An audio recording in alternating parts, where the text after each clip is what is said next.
Claire-Elizabeth. Hello. Welcome to Intermission Interview. Thank you so much for having me. Of course. Now, how many years have you been in the show? This is my second season here at the Stephen Foster Story. And what is it that you do in the show? So I'm a feature dancer in Stephen Foster's Story, and then I understudy Gussie. And then in The Sound of Music, I'm in the ensemble, and I understudy Liesl Von Trapp. Okay. Where are you from? I'm originally from Henderson, Kentucky, so a few hours away. And I actually found out about this place from some friends that had worked here in the past. So that's how I kind of came to know about Stephen Foster's Story. And then I currently live in Princeton, New Jersey now for school. Okay, and where are you going to school then? Rider University. Okay. Studying? Musical theater. Yep, singing, dancing, and acting. And I also have a minor in arts administration. Wow, so you're guaranteed to have a career no matter what happens. I hope so.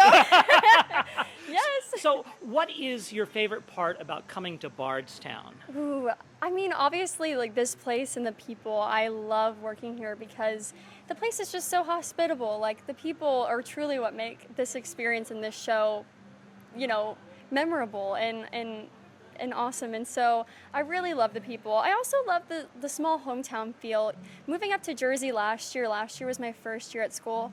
It's a completely different place than Kentucky is. Sure. And because I grew up in Kentucky my whole life, it was nice to be able to come back and kind of have my little Kentucky hometown experience. So how did you get started in theater? What was your very first show that you did? Okay, so kind of crazy story. My first ever show I was in was Annie, and my parents, I kind of had told them like I was interested in theater and wanted to audition around 12 years old. And they're like, we'll see, the local theaters that were around me were about an hour away. Oh. And 45 minutes to an hour, and so they were like, if you don't get Annie, you don't get to be in the show. And so I was like, oh, okay, the pressure's on. And so I auditioned, and I went through callbacks, and I got Annie. So they actually let me do the show. I'm pretty sure they probably would have let me do it no matter what.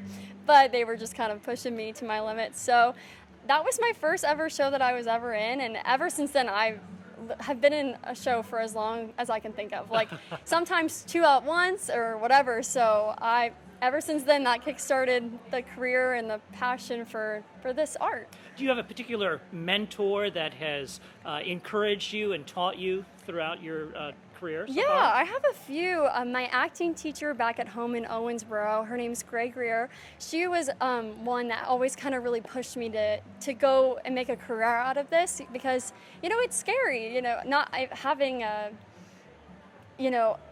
set career. Like you don't know if you're gonna have a regular job. Yeah, it's not a regular 9-to-5 job, and sometimes that can be scary. But she really pushed me to go out and try, and here I am. So, yeah.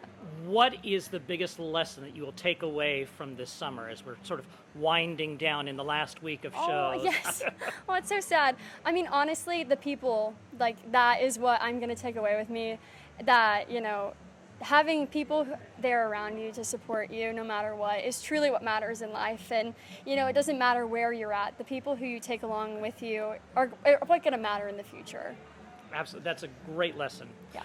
If you'd like to come see the Stephen Foster Story, we give performances through the 9th of August, or you can come back in 2026.